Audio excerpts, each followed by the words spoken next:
just have the viewfinder on, not this thing on? All right, please. Okay, please be seated.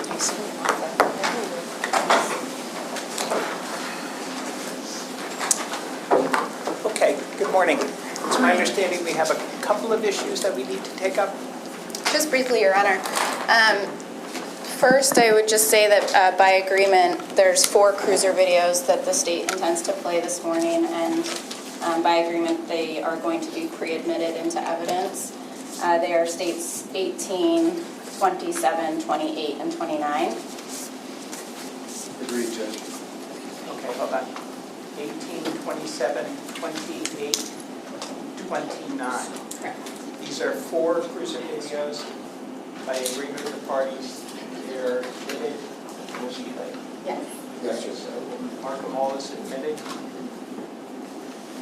And the other thing I just wanted to kind of let the court know, the first witness the state intended to call, Officer Eric Shepard, is in the emergency room with a medical emergency. So we are going to play his video through Sergeant Claffey, and we'll call him later in the week. But I wanted to just give the court some context as to why Officer Shepard's video is coming in through Sergeant Claffey. And if it's all right with the court and the parties, for me to ask Sergeant Claffey a kind of question about why Eric isn't testifying first this morning, so that they don't think that, I just don't want to confuse them as to why this video is coming in through somebody else. Well, I'm just not sure that's necessary. I'm not sure the jury would understand evidentiary foundations as to why the video should be played with one witness versus another witness. So, Yeah, I could be overthinking it. I just don't, if he's going to be kind of answering a question about the video, we can also just kind of see how it comes in. sure. And if it appears to become a problem, then we could always address it at that point. Okay, that's fine. Okay. Can I ask though, does this then, is the state able to have its other witnesses available so that we won't have significant gaps in time? I don't, since the video is coming in through the first witness that we intend to call, I don't expect there to be a big difference in the kind of remaining questions I'll have for Officer Shepard later in the week and what Sergeant Claffey is going to just testify to instead. Okay. That being said, I think that we have a couple of our afternoon witnesses are available earlier if it comes to that, and all of the other officers should be here by 9:30 anyway. So Perfect. I just want to make sure that people are lined up. Okay. Thank you. Your Honor, just briefly, I wanted to give the court advance notice that when we're in the defense's case, if they try to enter into evidence the statements about the defendant swerving to miss Jetta, we're going to be objecting because that clearly isn't what's forming the basis for the expert's opinions under 703. It should not come in as substantive evidence. We've been arguing about this before under 703. Mr. Kadams made that statement to the jury during opening statement that the defendant swerved, but clearly that is not part of why the experts came to the conclusions they came to. So at that point, at a more appropriate point, we are going to be raising that objection. I will look forward to it at the time. But as I've explained in some pretrial hearings, I've yet to hear the expert's testimony, so I can't quite put it in the context that you folks know it in detail. I don't, so I need to hear the testimony in order to make an appropriate decision. Mr. Kadams, you had an issue? I did, Judge. I would at this time, Judge, formally object to the last kind of question and answer that Sue James gave yesterday. I did mention it at sidebar yesterday, but I am going to object now and ask that that testimony be stricken and the jury given a cautionary instruction. Clearly, Ms. Harden asked at the end a question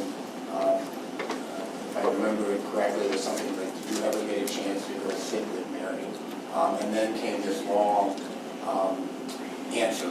That was information we had never heard before. I assume Ms. Harden had heard it before. Wasn't in any deposition, wasn't disclosed. And it was all,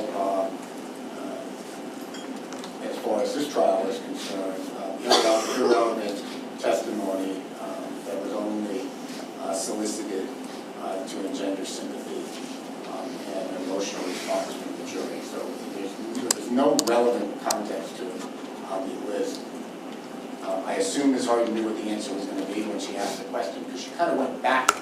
The witness had already talked about being down there and sitting with Mary, and then Ms. Harden came back to it and asked her again, kind of as her final question. So I think the entire answer should be stricken. The jurors should be given a cautionary instruction that this case is, as in the preliminary instruction, talking about the case should be set on the evidence and not to sympathy and emotion. Your Honor, Ms. James was deposed. They had every opportunity to ask any kind of questions they wanted to ask, and what they asked, and she answered. All I was asking Ms. James to tell the jury about is what her entire involvement was on the night of this crash, and that's what she testified to. Okay. So with respect to this issue, let me just say this. When I heard the testimony, my concern was that the record had, I think, already established that as far as the witness knew, a decision had been made that further life-saving measures would not have made a difference at that point. And then the testimony at some point went back to her going down to where Mary was and just sharing space with her, or creating space with her.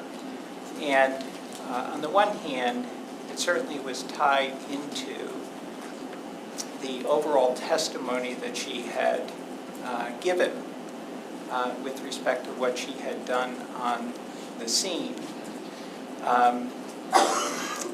Had there been an objection at that time, I obviously could have taken it up immediately there, but Mr. Kadam, she didn't object. This is when I get to talk. And you explained at sidebar the discomfort of having to object at such a delicate moment in the testimony. I certainly understood that as well, but the fact of the matter is there was no objection. She completed her answer. There were no further questions. To the best of my knowledge, there was no cross-examination, and that's how the matter was left. And then at the end, at sidebar, you had raised your concerns at that point. I think I've made my feelings clear that this case is difficult enough and emotional enough that everyone needed to keep on track with what the issues are that we're asking this jury to do, and that's it. We now come in today, and you're making a formal objection on the record, clearly way too late, asking me to strike that which I don't think I can strike, and then do some type of a cautionary instruction which will only highlight that which you believe should not have happened at this point. And I just think that would make it worse at this point. So I will note your objection for the record. I will respectfully overrule the late objection, and that's how the record will stand, at least at this point. Can I just make one further comment? Yes. And that is, again, we didn't know this information was coming. It had never been talked about before. We deposed Ms. James and went through the entire event with her, and she didn't mention this part at all. Again, my thought is, and I may be wrong, Ms. Harden can correct me if I'm wrong, she knew this information was coming, so she had heard it before. And so then it puts me in the untenable position of hearing something, not knowing what the question's going to be, so it's not an objectionable question. She said, did you go down and sit with her again? And she said, yes. You know, but then the answer starts rolling out, and it then puts me in the untenable position, as I explained, to now have to choose between objecting and appearing insensitive, or listening to the answer and trying to figure out what to do with it. So that's what I did, and that's when I talked to the court overnight. I realized that I wanted to make a formal objection. I understand the court's ruling, I respect it. I just went with it. And just briefly, Your Honor, what the state knew was that she was with Mary Harris, that she did sit with her. She didn't sit with her again. She was sitting with her, and then she testified she had come up to the interstate and then left. So the record is going to stand the way it stands at this point. Anything else at this point? Is the jury ready? Okay, so why don't we bring the jury in? Counsel, have. Yes. Okay. Thank you. All right, then we'll resume with the testimony. Thank you, Your Honor. The state would call Sergeant Brian Claffey.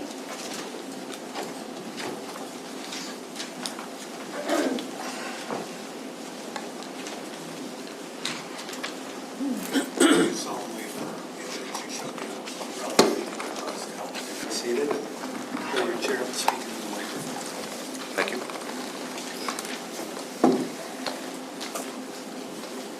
Good morning. Good morning. Could you just state your name and spell your last name for us? It's Brian Claffey, last name spelled C-L-A-F-F-Y. And how are you employed? With the town of Wilson. And are you a police officer with the town of Wilson? I am the night patrol sergeant. Okay. And how long have you been with Wilson Police Department? About 20 and a half years now. Okay. And so you were employed by them on October 8th of 2016? Yes, it was. Okay. And at some point that evening, did you get called to the interstate? We did. And where were you when you got that call? At the time of the call, myself and Officer Shepard were parked at the barracks parking lot, talking over a missing juvenile case. Okay. And when you say the barracks, did you mean the Williston, Vermont State Police Barracks? Yes, right next to exit 12. Okay. And so it was just you and Eric Shepard at the time? On duty for, yes, in the parking lot, yes. Okay. And what was the call that you received? Dispatch put over a VOL for a wrong-way driver on the interstate. I think the initial call was around the Bolton and possibly the Richmond area. Okay. And is Interstate 89 a public highway? Yes, it is. Can you just tell the jury what that means? Under Title 23, public highway means it's over the general flow of circulation of motor vehicles. Okay. Thank you. And so did you in fact respond to Interstate 89? Both Shepard and I did, yes. Okay. So tell us kind of how you responded. With the driver possibly coming up the wrong way by exit 11, I went north on, got on exit 12 northbound. There's a U-turn just north of there. I was going to set up there just in case the driver got past everyone. I was going to set up the road spikes. Officer Shepard went southbound on the interstate, attempted to stop the driver from down that way. Okay. So he sort of went towards the call and you went away from it. Is that accurate? Yes. Not knowing at the time where the wrong way driver was? Correct. Okay. And were you aware at the time if any other law enforcement had responded? State police were on scene and they were responding as well. Okay. When you say on scene? Or I'm sorry, on duty. Okay. All right. And did you, as you're heading north, did you receive any other information before you sort of arrive at the turnaround? Well, just as I got to the U-turn, just north of 12, dispatch put over that there was a traffic accident in the northbound lane, south of exit 12. Okay, so was it your impression that that was related to the wrong way driver? Absolutely. Okay. And so what did you do next? Did you proceed? I proceeded southbound as well. Officer Shepard was still en route at the time. Okay. And while you're on the way to the scene, did you receive any additional information? Yes, just as Officer Shepard arrived, he reported over the radio that obviously there was an accident. There was a vehicle in the median that was fully engulfed in flames. And can you just kind of explain how you do that? It came over my radio. Okay, and so, is it only Williston Police to Williston Police over the radio traffic, or could you hear Nope. other agencies? Anybody who was on the channel, State Police was hearing that as well. Dispatch was hearing that as well. Okay. And, so what did you do in response to hearing? I picked up my speed and proceeded to the scene a little bit quicker. And, yeah. And, did you ultimately arrive at the scene? I did. Just before arriving, though, Officer Shepard put over the radio that his EQ, which is the cruiser, was stolen. Okay. Somebody stole the cruiser. Okay. And what was your reaction to that? I was shocked, and again, picked up my speed to get to the scene. Once I arrived on scene, I maneuvered through the debris and radioed to Officer Shepard that I was going to continue after the cruiser. And did you know at the time where the cruiser was headed? It was southbound, and it was I just saw the taillights prior to arriving on scene there. That was just going over French Hill, southbound. Okay. So you're coming onto the scene, going the right way on Interstate 89 southbound, correct? Yes. And you arrive on the scene, or right before you arrive on the scene, you see taillights leaving. Yes. And you believe that could have been the stolen cruiser? It was a stolen cruiser. Before it crested, I saw a flashing light off the trees. Okay, and how did you know that that's what that meant? I'm just familiar all the years with blue lights and flashing lights. It reflects off stuff, so. Okay, okay, and so you went through the scene and continued towards southbound? I did. Okay, and as you're coming through the scene, can you describe what you saw? Yeah, there was debris all over the middle of the highway. There was one gentleman standing in the middle of the interstate with using his cell phone as a flashlight to trying to light up the scene. I did see the car on fire in the median. Officer Shepard at the time was also telling me to go after his cruiser. Okay. Did you see another vehicle that was involved in the crash? I saw the truck. There was a truck that was completely demolished, the front end of it. And do you recall sort of what the positioning of that truck was? I believe it was facing north in the southbound lane, in the fast lane. Okay. And were there any other cars that were pulled over when you were going through? Yes, just before the scene, there was a lot of cars pulled over to the right shoulder. There was cars past the scene pulled over to the right side on the shoulder. And so did you continue southbound on Interstate 89? I did. How long were you driving southbound? Oh, I'm going to take a guess, probably about 1.5 miles. Okay. And did you stop? I did stop just south. Officer Nadu from the Richmond Police Department advised us that he was at the U-turn by just north of exit 11, and he saw the cruiser stop and then turn around. And do what? Head back north. Okay. And so you heading south made a decision not to continue? I pulled over as I was driving south. I passed a van, so I pulled over and directed that van to get off the road. Okay. And again, you knew that the Richmond officer, Nadu, this was coming over the radio traffic? Yes, yes. Okay. And so he tells you, or maybe not you specifically, but he says on the radio traffic that the cruiser was stopped? The cruiser, yes, the cruiser was stopped, and then had turned around? shortly after it turned around. Okay. So once you pull over and you directed this van to pull over as well, what did you kind of observe next? Or what was your plan? My plan was to get the spikes out of the trunk of my cruiser. However, as soon as I popped the trunk, I could see the flashing white light of the cruiser coming around the corner. Okay. And are you, as a law enforcement officer, trained to estimate mile per hour speeds of vehicles? Yes. And did you make an estimate based on what you could see at the time about how fast the cruiser was coming north? Based on what I saw at the time, I thought it was doing 100 plus. Okay. And you're out of your vehicle at this point? Yes. And are you still getting into your trunk, or where are you? When I saw the flashing floodlight on the front of Unit 3, I closed the trunk and I stood behind my cruiser for cover. Okay. And were the cruiser's blue lights on when you observed it? Initially, I thought they were. However, after watching the video, they were not. It was just the flashing. There's a large floodlight in the front of it that Officer Shepard had installed that flashes. Okay. And that was going to be my next question. Is that specific light specific to Officer Shepard's cruiser?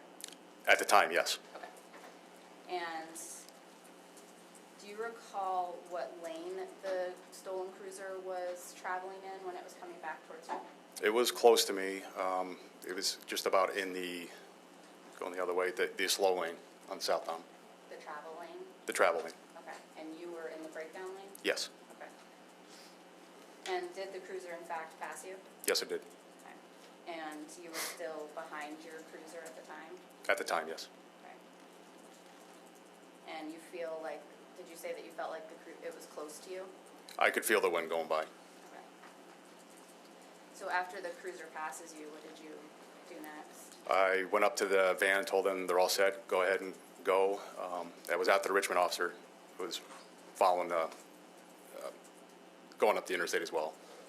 And I turned around and drove up the shoulder. Okay. Did you do anything to tell the people at the scene that this cruiser was coming towards them? Yes, just before I told the van to go, I radioed to Officer Shepard that his cruiser was coming at him at over 100 miles an hour. Okay. And did you hear anything in response on the radio to that warning? Shortly, not to the warning, but shortly after, he yelled out 1050, 1050. And what does that mean? That's a traffic accident. Okay. So what did you take that to mean? That there was a second accident now. Okay. And so did you return to the crash scene? I did. And now what did you observe? There was a lot more debris. Quite honestly, it looked like a bomb went off or a war zone. I was kind of in shock at all that what happened, but there was more victims now that we had injured. There was a car on its side in the ditch off to the slow passing lane, but it was in the ditch on its side with somebody inside of it. And did you find Officer Shepard? At one point I did, yes, to make sure he was okay. Okay. And was he physically okay? Physically, he was okay, yeah. He was a little quiet afterwards. Okay. And do you know Stephen Bourgoin? I do. And did you know him before this event? I did. How did you know him? Past police encounter. Okay. And do you see him in the courtroom today? I do. Can you just point him out for the jury and what he's wearing? Yep, he's wearing a white shirt, collared shirt, tan pants. Okay. And does he look the same today that he did in 2016 when you encountered him? No. And what's the primary difference? His hair is longer, beard's longer. Looks like he put on some weight. Okay. And were you ultimately able to determine how fast the stolen cruiser was going when it passed you? Yes. Actually, let me back up. Were you ultimately able to determine how fast it was going when it left the first crash scene? Yes. And how were you able to do that? Watching Officer Shepard's video, the cruiser video. Okay. And at some point, were you able to determine that his speed changed? From the time he stole it and when he turned around, yes. Okay. So can you tell the jury what speeds he was going when he left the scene and what speeds he was going when he Yep. came back? From watching the video, looks like he's coming from the median where the car was on fire. Talks to somebody or is up next to the guy with a cell phone, and then you see him run to the cruiser. Gets in the cruiser, and at one point he reaches, I think, 81, and then that's just for a second, and then he drops and maintains anywhere between 60 and 65, going southbound in the right direction. Okay. And can you observe through the video that he stops and turns around? Yes, you can see him pull over and then turn around, and then he just guns it. And what do you mean by guns it? His speed immediately jumped up. It was 50 to 80 within seconds, and he passed me going, I believe it was 95, and at one point, just before the second accident, he's doing 103. Okay. And so your cruiser videos in Williston show all of that information? Yes, they do. Okay. And you stated previously you've seen Officer Shepard's cruiser video? I have. So I'm going to play what has been previously admitted as States 18, which is Officer Shepard's cruiser video.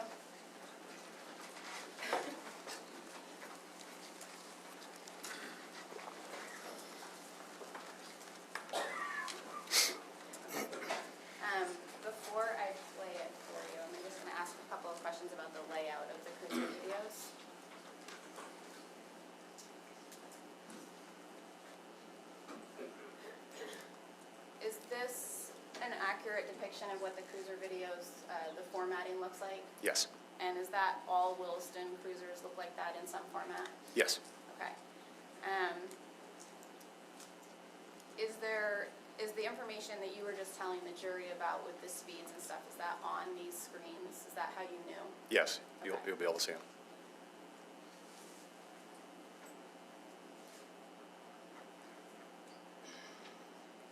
So can you tell us what this, inside this square means, what these triggers mean? Yes. If the box is filled in red, that means that the lights are on and the siren are on. If it's white, that means, for example, the brakes, he was not using the brakes at the time. Okay.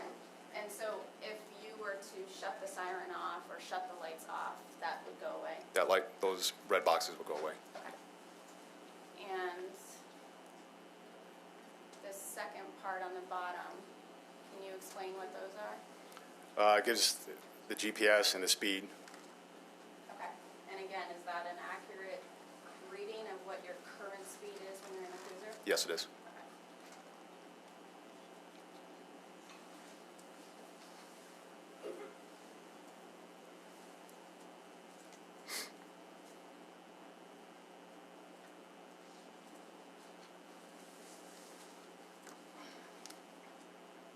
Can we make sure all the jurors can see it?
Sergeant Claffey, in this screen, as still frame from the video we just watched, can you tell whether or not the lights and sirens were still on the cruiser? They were not. And is that how you know Yes, that it's no longer red? that's correct. Okay. And are you aware of when the lights or siren were shut off? The lights were shut off? Yes. When did that happen? Just before French Hill, if you watch the video again, you'll see those red marks go off. Okay. Thank you. And the siren was no longer on, correct? I don't believe the siren was on when it was stolen. Right. Okay. Thank you. Oh, and finally, at the very end of the video, where it ends, is that as far as you know, is that the correct speed at the time of the impact? Yes, it is. The second impact? That's 103 miles per hour. 103. And are you aware of why the actual impact isn't on the video? The cruiser was damaged heavily and on fire at the time, after the accident. Okay. All right. And was your cruiser also equipped with video equipment that night? It is, Okay. and it was. And have you had an opportunity to review yours? I have. So, does it accurately depict the kind of sequence of events that the jury's heard about so far? Yes, it does. If they listen closely amongst some of the other statements, are you able to hear a lot of the statements that you described? They should be able to, yes. Okay. Can they hear Officer Shepard say that his cruiser was stolen? Yes. And do they hear you tell him that you're going to go past him in the scene? Yes, you will hear that. And can they hear Officer Nadu, who's in the exit 11, or close to the exit 11 U-turn, say that the cruiser is stopped and then that it turns back around? Yes. Okay. And finally, can they hear you over the radio telling Officer Shepard that this cruiser is coming back at him? Yes, you will. And can they hear the 1050? Yes. Okay. All right.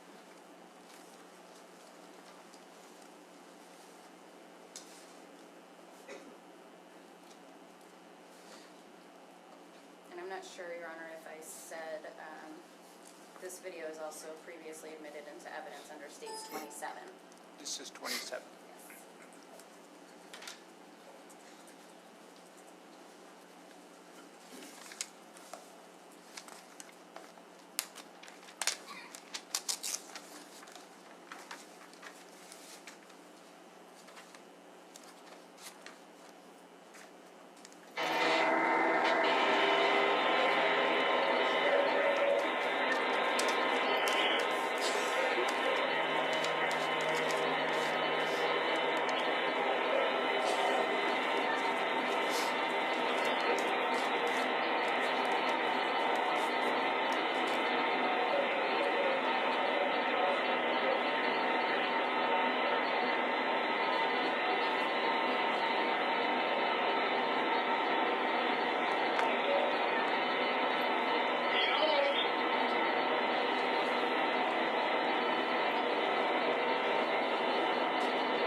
Thank you. I don't have any other questions, Sharon.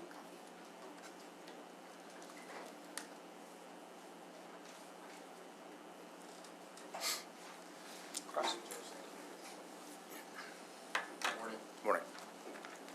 So when you first came on the accident scene, the truck, there was a truck in the passing lane going southbound that had been involved in the accident. Do you remember that? Yes. Right. And there were no lights on that truck?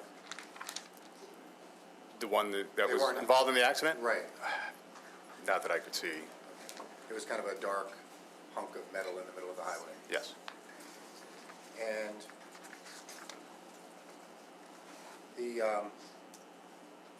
when you're on French Hill and you're pulled over and the cruiser's coming back at you, remember that moment? I do. And you took cover behind your vehicle, correct? I stood behind it, yes. You thought he might hit you. There's always a chance, yeah. It's coming up the hill. And you remember being interviewed after this case and saying the guy wasn't trying to commit suicide because he would have hit me. I don't remember that.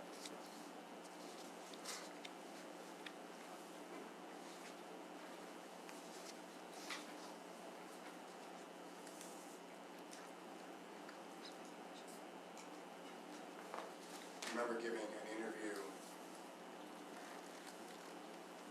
after this event? The next day?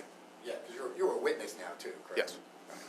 And I'm going to show you what's been marked as Defendant's Exhibit B for identification. Okay. Tell me if you recognize what that is. I do? Is that the interview from the next day? Yes. All right.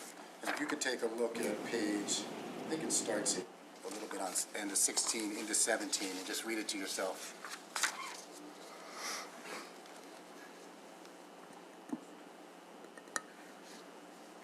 Judge, I would object now that if Mr. Kadams is going to ask Sergeant Claffey for speculation as to the motive, I would object to that. The question is going to be, does he remember making the statement that I just said? So that is the question. That is the answer I expect. I'll overrule the objection. I'll take it. Do you remember making that statement the next day, the one I just referenced? I don't, but it is in there, so yes. So that's an accurate statement, correct? It is. And at the time,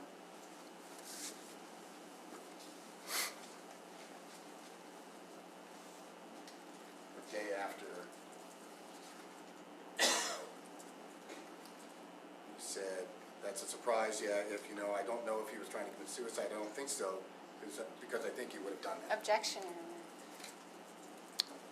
That was your statement the next day? Hold on, That's the question. there's an objection. Sure. Asked Well, and that answered. was, yes, and it was Okay. not the, he just read that statement into it without the proper foundation. Okay, I'll sustain the objection as asked and answered.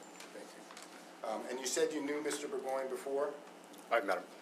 You responded to a domestic at his residence? Yes. And do you remember, again, on that interview afterwards, telling the interviewer that you did meet him before at the domestic? Correct? Yes. Right. And that there's something strange about this guy? I remember saying that, yes. And that was from your previous interaction with him? From the domestic. Yes. I don't have anything else, Judge. Thank you. Redirect? Yes, Your Honor, thank you. Sergeant Claffey, when was that previous domestic that you responded to? Several months, I think around May, possibly. I'm just guessing at the month. And of what year? Of 2016. Okay, so several months before this incident? Yes. And did you actually respond to the defendant's home for that domestic? Initially, but I did not go inside. Okay. And where did you ultimately interact with the defendant? At the hospital. Okay. And when you told the trooper in your statement that he was strange, what did you mean by that? It's just the way he was apparently hiding in his attic, and he fell through the attic space, is from my understanding. Okay. And Anything about your arrest or your interaction with the defendant that was strange? no, not really. He was upset about being arrested and the possibility of not being able to see his daughter. Okay. Did he do anything physically that was strange? Yeah, just collapsed when I told him he was under arrest. That was it. So that's all you meant by that statement? Yes. Okay. Thank you. Any further questions? Nothing, Judge. You can step down. Thank you. Thank you.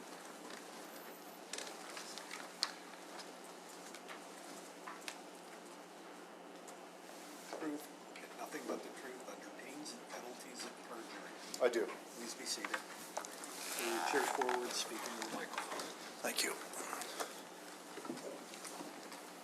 Good morning, Trooper. Good morning. Can you just, I'm sorry. Can you just state your name for us and spell your last name? Trooper Matthew Nadeau. Last name is spelled N-A-D-E-A-U. Okay. And how are you employed? I'm a field force trooper for the Vermont State Police, currently assigned to Middlesex. Okay. And how were you employed in October of 2016? I was employed as a patrol officer for the Richmond Police Department. Okay. And what was your rank at the time? I was a patrol officer at that time. Oh, sorry, you just said that. And at some point on October 8th of 2016, did you get called to Interstate 89? I did. And where were you when you got that call? At the time of the call, I was traveling eastbound on Cochrane Road in the town of Richmond. Okay. And what was the call that you received? We received a call about a wrong-way driver on Interstate 89. Okay. And so did you in fact respond? I did. Did you proceed, kind of tell us how you proceeded, where you kind of knew where to go or decided where to go? I redirected to westbound on Cochrane Road, entered onto Bridge Street, then Main Street, and then ultimately ended up taking exit 11 northbound on Interstate 89. Okay. And how far did you proceed on Interstate 89 before you made a next decision? I got on Interstate 89 at exit 11 and I traveled approximately half a mile and then pulled into the U-turn located at 79.2 northbound. Okay. What made you turn into that U-turn? As I was responding to the call, I overheard over the radio Officer Shepard from Williston Police Department say that someone had taken his patrol vehicle and began traveling southbound in the southbound lane with it. Okay. And so what did you do once you pull into this U-turn around 79.2? Which way are you facing? I'm facing towards the southbound lane. I had pulled in on the northbound side, and so I was perpendicular to the roadway. Okay. And did you ultimately see Officer Shepard's cruiser coming southbound? I did. Did you know that it was Yes. How did you know that? Officer Shepard's cruiser at the time was equipped with a large floodlight that was mounted to the front grille, so when it was illuminated at the time, so I could immediately identify that as his vehicle. Okay, and so that lighting system is, or was at the time, unique to Officer Shepard's cruiser? Correct. Okay. And did you notice whether the cruiser also had its blue lights on? I did not. Okay. And what did you observe the cruiser do? At the time that I was responding to the scene and when I pulled into the U-turn, my blue lights were illuminated, and I observed that vehicle, Officer Shepard's cruiser, pull to the bottom of the hill just outside, clear the rock cut, and the tree line right there, so I made contact with it visually. The vehicle came to a stop in the southbound lane, then paused briefly, and then executed a 3-point turn and started traveling back northbound in the southbound lane. Okay. How long after the cruiser was in your vision did it stop? Maybe 3 to 4 seconds. Okay. And what did you do in response to the cruiser turning around and heading northbound in the southbound lane? I pulled into the southbound lane heading northbound. I pulled into the breakdown lane and began to pursue the vehicle as it was traveling northbound. Okay. And are you trained to estimate vehicle speeds? I am. Okay. And could you tell how fast the stolen cruiser was going northbound? I couldn't give an estimate, but I can tell you that it was well in excess of the posted speed limit because it was out of my eyesight pretty quickly. Okay. Did you have trouble keeping up with it? Yes. Were you able to keep up with it? No. And did you ultimately lose sight of it? Yes. Did you at some point pass Sergeant Claffey? I did. Okay. And where was he? He was pulled over into the breakdown lane, facing southbound in the southbound lane. I actually had to pull into the travel portion of the road and go around him as I was traveling northbound. Okay. And did you hear any radio traffic while you were proceeding northbound? Sergeant Claffey came over the radio and indicated that the vehicle had passed him, that Officer Shepard's vehicle had passed him, and it was traveling well in excess of 100 miles an hour. Okay. And did you ultimately catch up with the cruiser video, or the cruiser? I caught up to the cruiser after the second collision had happened. And so can you tell us about, did you know that there was a second collision before you arrived? Excuse me 1 second. So prior to arriving at the actual scene of the second crash, Officer Shepard had come over the radio and indicated that there was a second collision. Okay. And did you ultimately arrive at the crash scene? I did. And what did you observe? There were a line of vehicles in the breakdown lane on the southbound side, all of them obviously facing southbound. Officer Shepard's vehicle was in front of me and actually was facing towards the breakdown lane. It had a significant amount of front impact damage. At that point, I don't believe it had caught fire yet. It caught fire shortly after that. There was debris everywhere.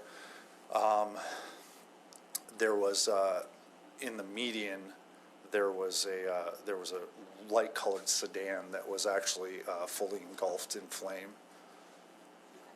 And what about people? People were standing outside their vehicles, some were inside of them. I did my best to direct people to get back in their vehicles considering the volatility of it. So.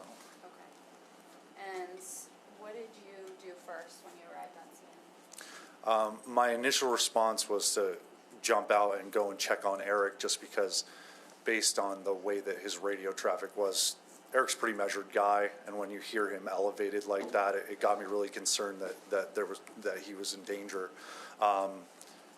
When I first got out, I started to run towards where I thought he was going to be, but I paused briefly and then went back to my car to lock it. So. And why did you do that? Because somebody had just stolen a police cruiser, and I didn't know where that person was. Okay, so you didn't know whether the person was in custody at the time, right? Correct. Okay. And so after you locked your cruiser, did you find Officer Shepard? I did. Okay. And did you find him with anybody else? Yes, Officer Shepard and Trooper Miller had a male proned out in the median at gunpoint. Can you tell us what proned out means? Proned out means just arms and legs spread face down on the ground. Okay. And so they had a man in custody, or at least their guns were drawn on this man? Correct. Okay. And what did you attempt to help them, or? Initially, when I approached them, I drew my weapon. Then Officer Shepard immediately told me to go and attempt to assist the others that were involved in the initial crash, the folks in the median, because I don't believe that he knew exactly the condition of those people at the time. So. And you mean the people in the vehicle that was on fire? Correct. Okay. And so did you in fact go down to the median? Yes. That car? And was there anyone outside of that vehicle that you attempted to aid? Yes, there was one female who appeared to have been ejected from the vehicle. She was laying face up in the median, closer to the northbound side. There were two passers-by who had stopped to render aid, and they were performing CPR on her. Okay, so what did you do to help them? I had retrieved my AED from my car, and then went back down and attached the AED to her to attempt to use the device. Can you tell us what an AED is? It's used to reset a heartbeat. It's an electrical device that it monitors a heartbeat when it's connected to somebody, and if it's an irregular heartbeat, it will shock the person in order to get the heartbeat to be back in rhythm to where it's supposed to be. And so did you attempt that on this girl? I attached the device, but the device does a monitoring system cycle prior to shocking, and it advised that there was no shock because it didn't detect a heartbeat. Okay. And so what did that mean to you? It mean that the female was deceased. Do you know who that female was? Yes. What was her name? Mary Harris. How long were you at the scene that night? Approximately an hour. And how would you describe your own demeanor from that evening while on scene? Disoriented. I was on cruise control essentially. I mean, with how volatile everything was, just sort of focusing on a task and just sort of letting your training sort of take over and do what you need to do. So. And is that your typical demeanor? No. Okay, so that was unusual for you? Yes. And what do you attribute that change in your demeanor to? I mean, I had never seen anything like that before. Nothing even close to that. So that was pretty jarring for me. And was the cruiser that you were operating that night equipped with video equipment? Yes. And have you had an opportunity to review that video? I have. And does it fairly and accurately depict what you just described? Yes. And if the jury again listens closely, will they be able to hear most of those comments that you heard over the radio traffic? Yes. And can you see Officer Shepard's video coming kind of down French Hill towards you in the video? See his vehicle? You mean? Sorry, yes. No, that's fine. Yes, you can see it for. Excuse me. In the video, you can't see it coming down the hill, but you can see it traveling back up the hill because the way that my vehicle was positioned, it was facing towards the breakdown lane, and I was looking north. So once you pull into the northbound lane or southbound lane going north, can you see the brake lights of the stolen cruiser? Yes. Or I shouldn't say brake lights, but the back lights as he's going north? Correct, the taillights. Taillights, yes, thank you.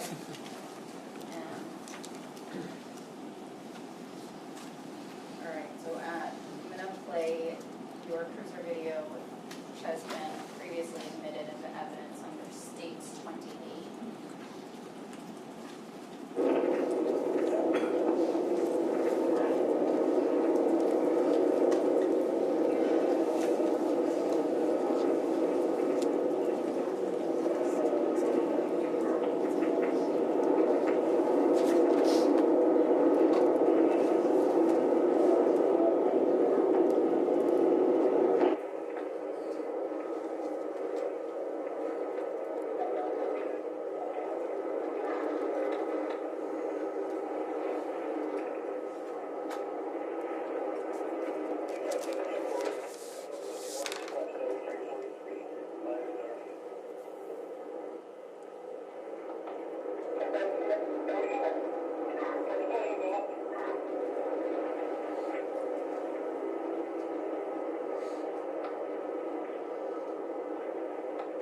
turning off the stop sign and stop sign.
that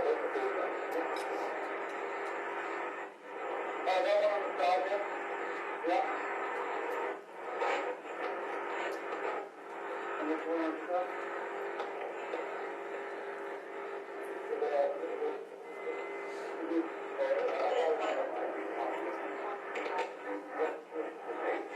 Roll down to the bottom, guys, we're trying to.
Thank you. I'm going to finally just show you a map that's previously been admitted as stage 1 of this kind of stretch of the highway, and have you mark where the U-turn was that you were pulled into, okay? And I'm going to put Trooper Nadu on here today.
So it might be a little bit difficult to see right here, but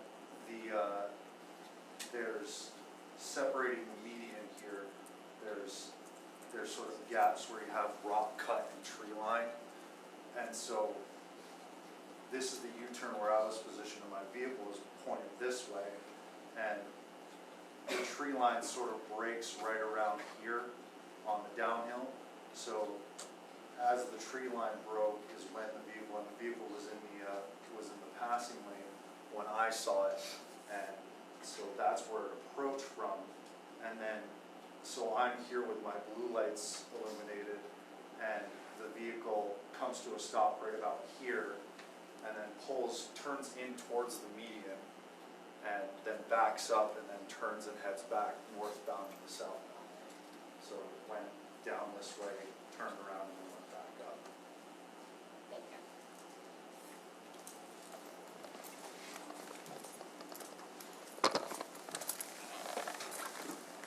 I don't have any. Briefly, Judge, thank you.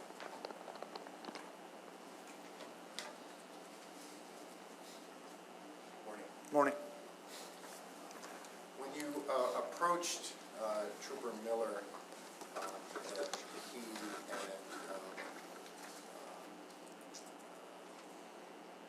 the other officer had an individual on the ground, prone on the ground. You remember that moment? Yes, sir. And did that person say anything, the person on the ground? No, not that I recall. Okay, was he doing anything vocally? Screaming. And how did he appear to you? The screaming, how did the screaming make you think he was feeling any particular way, the individual on the ground? I can't speculate. I mean, I heard screaming. I can't really interpret what it meant. You remember taking a deposition in this case? I do. You remember saying that literally just loud noises, he was just like he was frightened. It wasn't anything where he was saying words, he was just screaming. You remember saying that? Correct. Okay, so he was screaming like he was frightened. Sure. Thank you. Nothing else. Judge, just briefly. Yes. At the time that he was screaming, he had two officers with their guns pointed at him, correct? That's correct. And then you arrived and you were also pointing your gun at him, is that correct? Correct. Okay, thank you. I don't have anything else. That's it. All set. Mr. All set, Judge. Thank you. Okay, you can step down. Thank you. Thank you, Judge. Mr. Your Honor, want to Is take a this a break? good time? I think so. Okay, so why don't we take our morning recess? Same instructions. Enjoy the recess, but please don't discuss the case with each other. Thank you.